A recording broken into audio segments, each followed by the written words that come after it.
I want to show you something about a mid-six-figure contract, not the pitch that closed it, but what happened before the pitch that made closing it almost inevitable. The firm that signed this contract was a nearshore development company, and before we had worked together, they weren't able to tell apart from all the other dozens of competitors that they have. They had the same services, they had the same pitch, and the same language on the website. And they were losing deals to cheaper alternatives because nothing about their positioning gave a buyer any sort of reason to want to pay a premium. And so within 40 days of installing a new system, they had a mid-six-figure contract signed. And the sales call itself lasted less than an hour. The buyer came in already knowing who they were already familiar with their expertise, and already largely convinced. The call was just more about logistics. Most people hear that and want to know about the pitch. What did they say? What was the structure? How did they handle the objections? And those are the wrong questions, because the deal wasn't decided on the call. It was decided before the call. And understanding where it was actually decided changes about everything about how you think about sales campaigns. So research shows us that 94% of executive buyers have already ranked their vendor shortlist before they ever even contact anyone. And it's not a rough preference, it's a ranked shortlist. And the vendor ranked number one wins the deal 80% of the time. So what that means is that by the time a qualified buyer reaches out to you, by the time they respond to your message or agree to a call, the decision is largely made. You're either already on the shortlist or you're not. And if you're not, the call you're about to have is mostly theater, because they're not going through a process that in their mind, they're going through a process that in their mind has already produced a conclusion. So where does that shortlist get built though? It's in a research phase that happens entirely before any formal vendor contact. The buyer sees a problem forming. So they start doing research. They start reading, they're watching, and they start asking their peers, and they're going through LinkedIn profiles of people in that category. They're not talking to vendors yet. They're building an opinion about who their credible players are in their space, who understands their specific situation, who seems like the obvious choice. This is what's called the dark funnel. It's the part of the buying journey that's invisible to traditional sales tracking, but it's where the actual decision is being made. And almost every single B2B sales process is optimized for the visible part, the calls, the proposal, the follow-ups. While that dark funnel, that's where the deal was already won or lost, and it gets no attention at all. So here's what's actually happening on the buyer's side. Before the founder sent a single message to the company that became their mid-six-figure client, the company was already in a research process. They had a problem that they had crossed from background concern to an active priority. This leadership had started having these internal conversations, but when someone had reached out to their peer network for recommendations, someone had already been quietly browsing LinkedIn profiles of firms in the development space, not to talk to anybody yet, just to have an understanding of who the credible options were. So here's what's happening in the dark funnel. The most ideal clients you're trying to bring in, that 3% of the market who is ready to buy, they are showing the internet all kinds of signals. They're searching places like Reddit, YouTube, podcasts, Instagram, and they're engaging in content to further define what the problem is and how it can possibly be solved. That is how the shortlist is being made. And that is how our client won that deal before they even engaged on the first message. Because of the different signals that we can pull into the market, we can really optimize for who the 3% of any market is ready to buy today.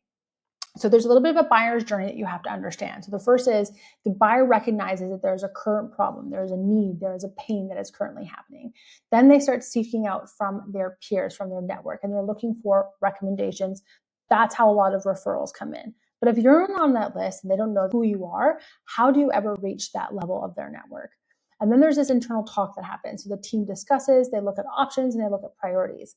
Then they move into online research. This is where we can grab people, and this is where there's a huge amount of opportunity when you're not in an existing network of whom they already know. So what a lot of people don't understand is that when you use spray and pray methods, when you go to somebody who is not in a buying pocket and you go to them with, hey, I have this thing and I want to sell it to you, you're met with a very visceral reaction. And it is why it is very damaging to the brand to do this style of outreach. But if we flip that on its head and you are going to a market, you're going to a prospect that you know is in an active buying cycle. They are showing buying signals that they are looking for your products or services because of our ability to scrape all those different platforms that I talked to you about.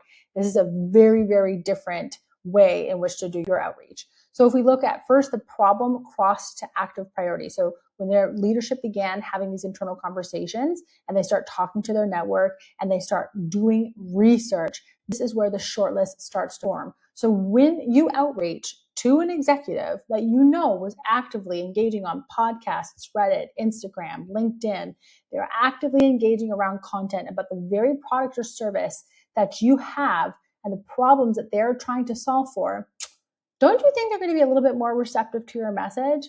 This is how we see insanely high response rates on the connection requests and on the reply rates that we are running currently right now on LinkedIn. So when we look at the old way of sending outreach, you're just using something like a sales navigator filter. You have no idea that the person that you're reaching out to is actively trying to solve for anything that your product or service does.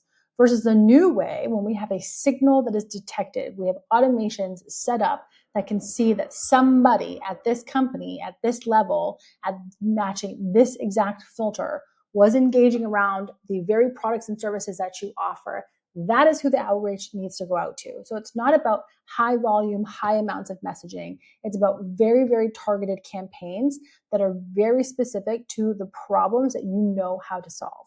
So the message, when it's received, is not met with a fight or flight response. And that is why your previous outreach messages have failed, is that you're sending these to people who aren't even in a buying pocket.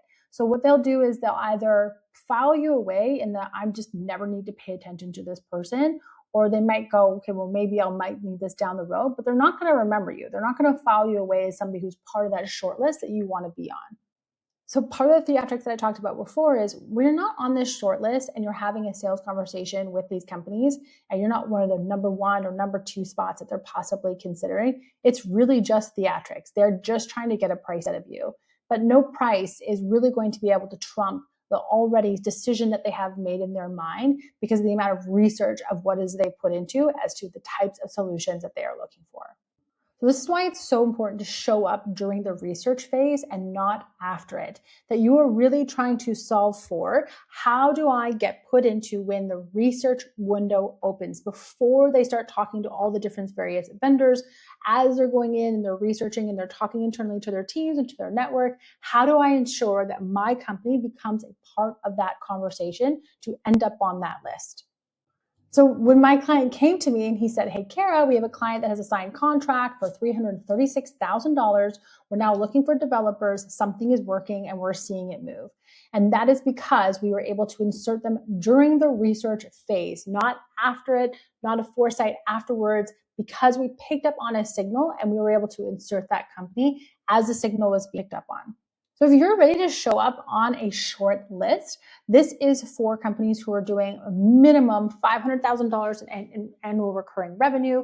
When you work with me, you'll work privately with me one-to-one, and I will set you up with the very systems and strategies that use an AI signal advantage. Meaning we will look for ways in which we can find people who are in that buying pocket, find the 3% of the market so that we can get deals done nice and quick. If you want to book a call with me down below, it's a quick 15-minute introductory call where I'll just have a bit of an understanding about your business to see, is this something that I know how to help with? If it is, we'll book a next call where we'll dive much deeper into the strategy side of things.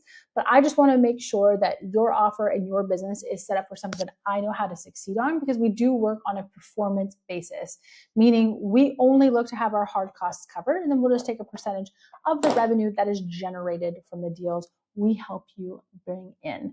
So if that's of interest, click on the link below. If you're still with me, make sure to like the video and hit subscribe, because I cover every day what is working for our clients in the B2B marketing space to book more sales calls.